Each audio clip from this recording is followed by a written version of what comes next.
Hello students, study today में आपका स्वागत है।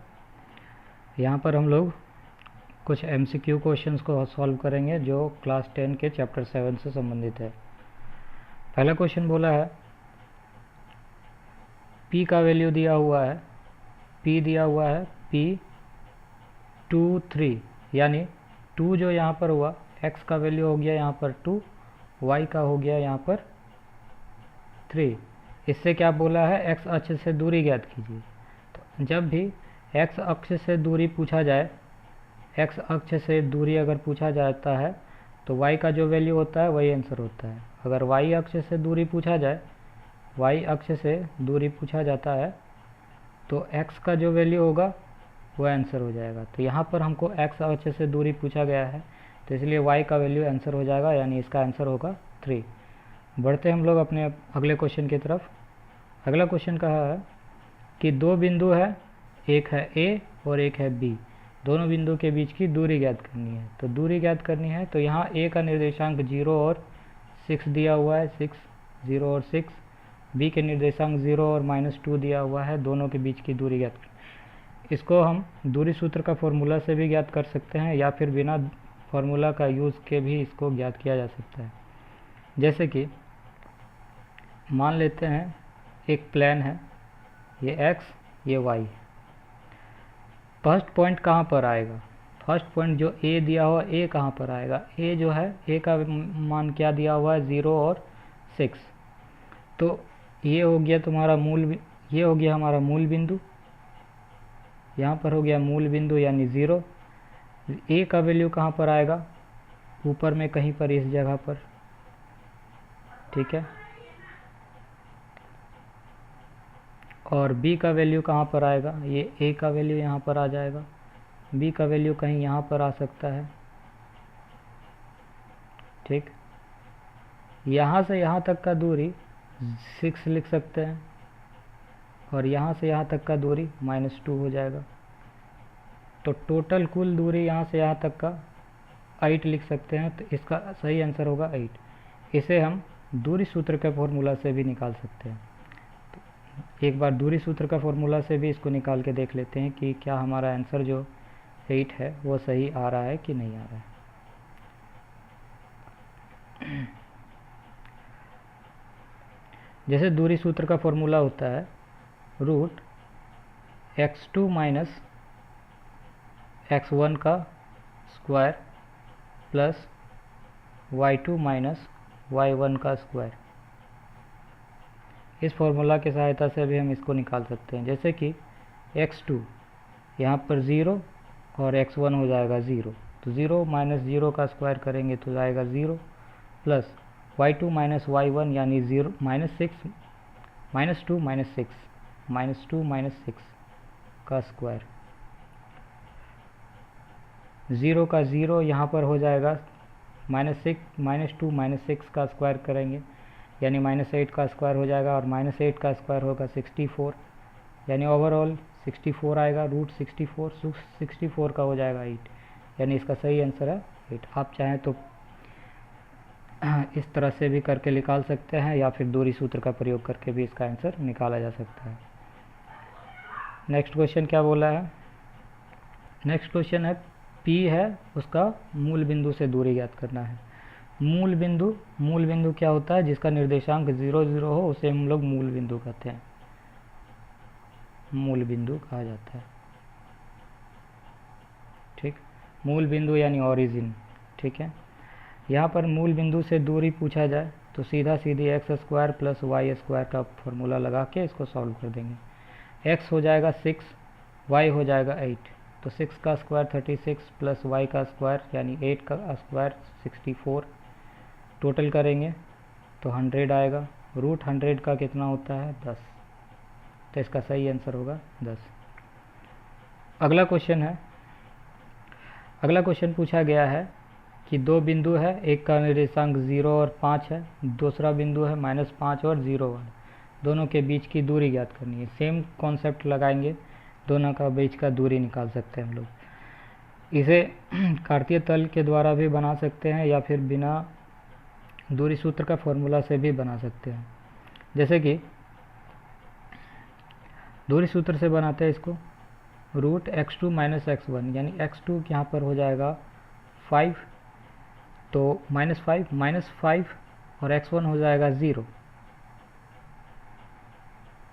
-5 माइनस 0 का square plus y2 minus y1 हो जाएगा यहाँ पर 0 माइनस y1 हो जाएगा यहाँ पर 5 का स्क्वायर।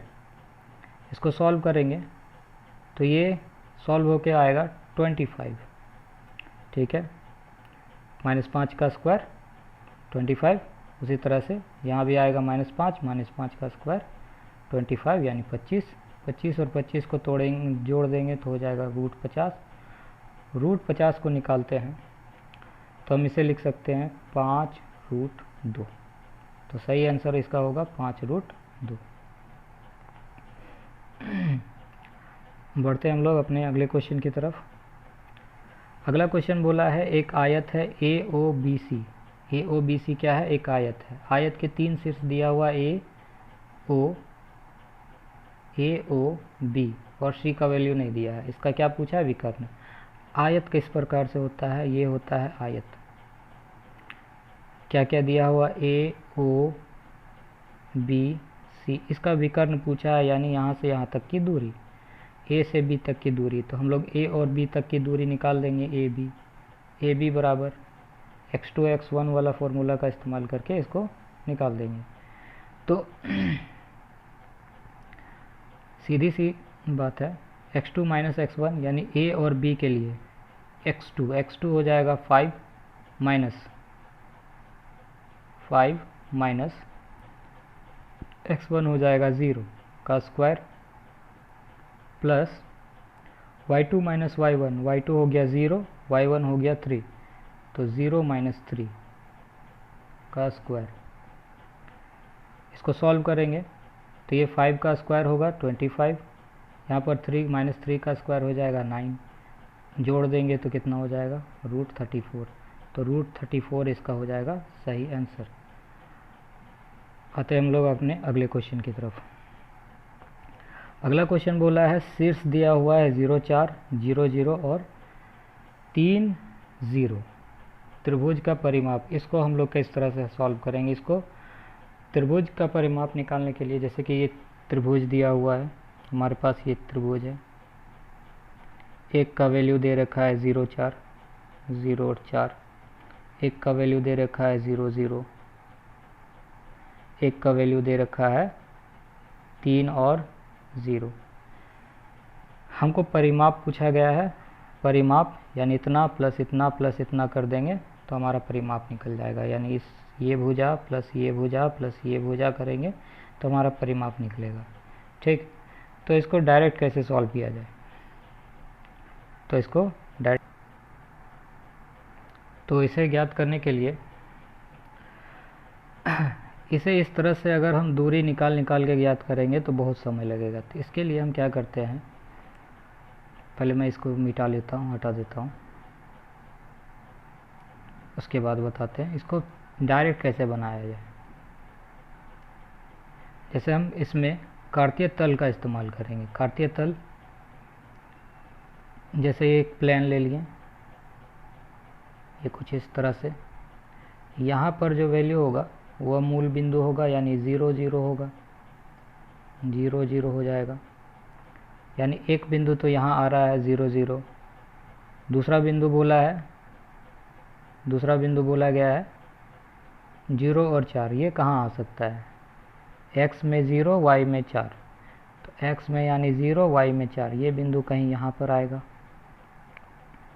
0 और 4। ठीक, और तीसरा बिंदु जो है 3 और 0, ये कहाँ आ सकता है? ये यहाँ पर आ सकता है 3 और 0, यानी x का वैल्यू 3 और y का वैल्यू 0। अब यहाँ से हम मिला के एक त्रिभुज बना लेते हैं। तो ये हमारे पास कुछ इस प्रकार का एक समकोण त्रिभुज नज़र आएगा। इस समकोण त्रिभुज में यहाँ से यहाँ तक की दूरी, ये दूरी कितनी हो सकती है? ये दूरी, यहाँ से यहाँ तक की दूरी अगर हम देखें तो ये 4 हो सकती है, क्या कि y का वैल्यू यहाँ पर 4 दिया हुआ है, तो ये यहाँ से यहाँ तक का दूरी 4 होगा। यहाँ से यहाँ तक का दूरी कितनी हो सकती है, x का वैल्यू x अक्ष पर है, तो x अक्ष पर है तो ये x का वैल्यू कितना हो जाएगा, यहाँ पर 3 हो जाएगा। अगर आपको पाइथागोरस त्रिक पता होगा तो पाइथागोरस त्रिक, एक पाइथागोरस त्रिक होता है 4, 5 और 3, ये तीनों मिलाकर एक पाइथागोरस त्रिक बनाते हैं। तो अगर एक वैल्यू 4 है, दूसरा वैल्यू 3 है, तो तीसरा वैल्यू 5 हो जाएगा। हमें परिमाप पूछा गया है, तीनों का ऐड कर देंगे, 4 + 3 + 5 करेंगे तो कितना हो जाएगा, 4 3 7, 7 5 12, तो इसका सही आंसर हो जाएगा 12 इसका सही आंसर होगा। अब हम लोग बढ़ते हैं अपने अगले क्वेश्चन की तरफ।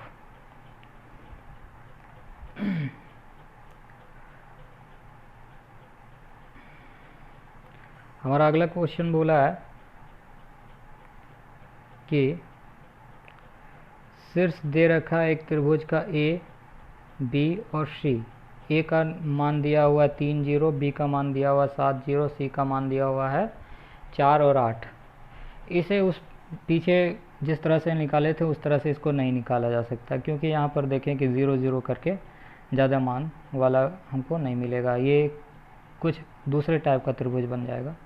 इसीलिए इसको निकालने के लिए हम त्रिभुज का क्षेत्रफल का फॉर्मूला से ज्ञात करेंगे। ये जो है ये त्रिभुज का क्षेत्रफल का फॉर्मूला है, क्या है, 1/2 x1 y2 - y3 plus x2 y3 - y1 plus x3 y1 - y2। यहाँ पर सबसे पहले हम लोग लिख लेंगे x1 x2 x3 का वैल्यू, x1 x2 x3 का वैल्यू यहाँ पर लिख लेंगे। x1 का वैल्यू कितना हो जाएगा 3, x2 का वैल्यू हो जाएगा 7 और x3 का वैल्यू हो जाएगा 8, यानी यहाँ होगा 3, यहाँ होगा 7, यहाँ होगा 8।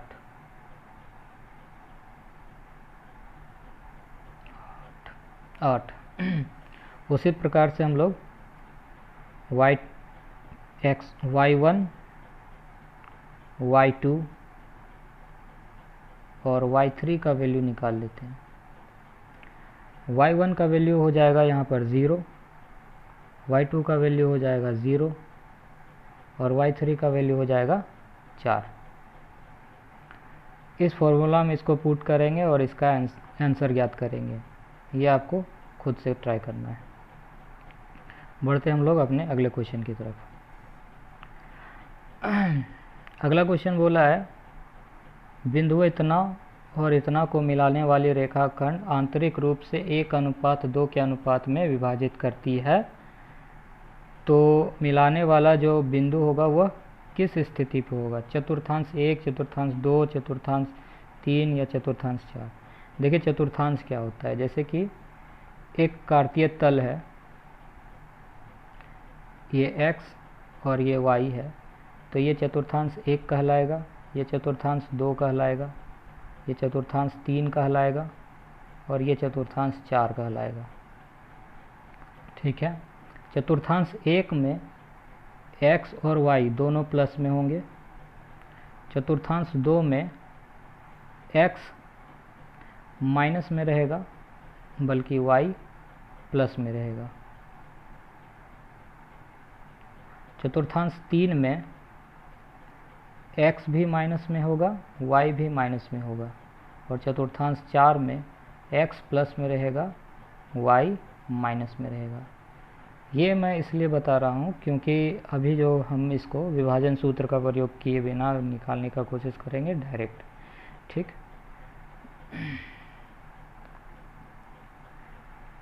विभाजन, जैसे कि हम लोग एक प्लेन ले लेते हैं और उस पर बिंदुओं को दर्शा लेते हैं कि बिंदुएं कहाँ कहाँ पर स्थित है। पहला बिंदु जो है वह 7 और 6 है, यानी x का वैल्यू 7 होना चाहिए, y का वैल्यू 6 होना चाहिए। मान के चलिए कि ये कहीं 7 और -6 है, तो यानी ये जो है, ये बिंदु जो है इन दोनों रेखाओं यानी चतुर्थांश 4 में यहाँ पर कहीं पर आएगा, 7 और -6। और दूसरा बिंदु जो है 3 और 4 यानी यहाँ पर आएगा, 3 और 4 इस जगह पर कहीं पर आ सकता है बिंदु। अब ये दोनों बिंदु जो है, अगर इन दोनों को मिला दिया जाए, यहाँ पर एक रेखा बनेगी। इस रेखा को 1:2 के अनुपात में विभाजित कर रहा है कोई एक बिंदु, तो वह कहाँ स्थित हो सकता है? ठीक है, तो वह चतुर्थांश 1 में स्थित हो सकता है यहाँ पर। क्यों? क्योंकि यहाँ पर 1 बनेगा, यहाँ पर 2 बनेगा, तो यह चतुर्थांश 1 में स्थित होगा। तो इसका सही आंसर होगा चतुर्थांश 1। आते हम लोग अपने अगले क्वेश्चन की तरफ। अगला क्वेश्चन बोला है कि एक बिंदु A है, एक बिंदु B है को मिलाने वाली रेखा का लंब समद्विभाजक पर स्थित एक बिंदु है। यानी एक बिंदु ये दिया हुआ है, एक बिंदु इतना दिया हुआ है, इसका लंब समद्विभाजक कहाँ होगा? अगर हम इसको ग्राफ में देखें तो पहला बिंदु जो है वह इस जगह पर कहीं पर आएगा, 2 और 5, और दूसरा बिंदु इसी के सिद्ध में आएगा, -2 और -5। क्यों? क्योंकि देखिए ये बिंदु सेम है और ये बिंदु भी सेम है। यहाँ पर दोनों प्लस में है, यहाँ पर दोनों माइनस में है, तो ये दोनों माइनस में होंगे। और सॉरी थोड़ी सी मिस्टेक हो गई। दूसरा बिंदु यहाँ नहीं आएगा, दूसरा बिंदु कहीं और होगा।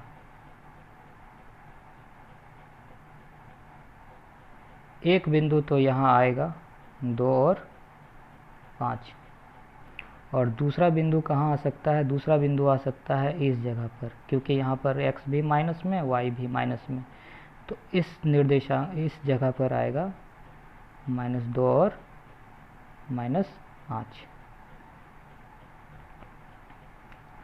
अब आगे देखते हैं। क्योंकि यहाँ पर x भी प्लस में होता है, यहाँ पर y भी प्लस में होता है, x और y दोनों का प्लस में होता है, इसलिए पहला बिंदु जो है वह यहीं पर स्थित होगा और दूसरा बिंदु जो है यहाँ पर स्थित होगा। क्योंकि इस निर्देशांक में, इस चतुर्थांश में जो भी बिंदु आएगा, दोनों का निर्देशांक क्या होंगे? माइनस में होंगे। ठीक है, इसीलिए तो हमें पूछा गया है कि यह कहाँ पर कटेगी, इसका लंब समद्विभाजक क्या हो सकता है? तो ये दोनों बिंदुएं जो हैं ये मूल बिंदु से होकर गुजरेंगी, इस जगह से होते हुए वह दोनों बिंदुएं गुजरेंगी। तो इसका सही आंसर होगा मूल बिंदु वाला, यानी 0, 0।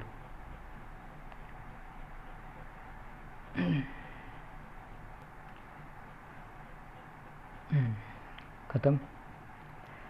तो अगर आपको यह समझ में आया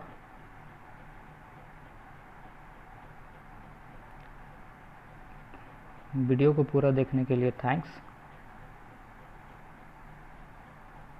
आपका दिन शुभ हो।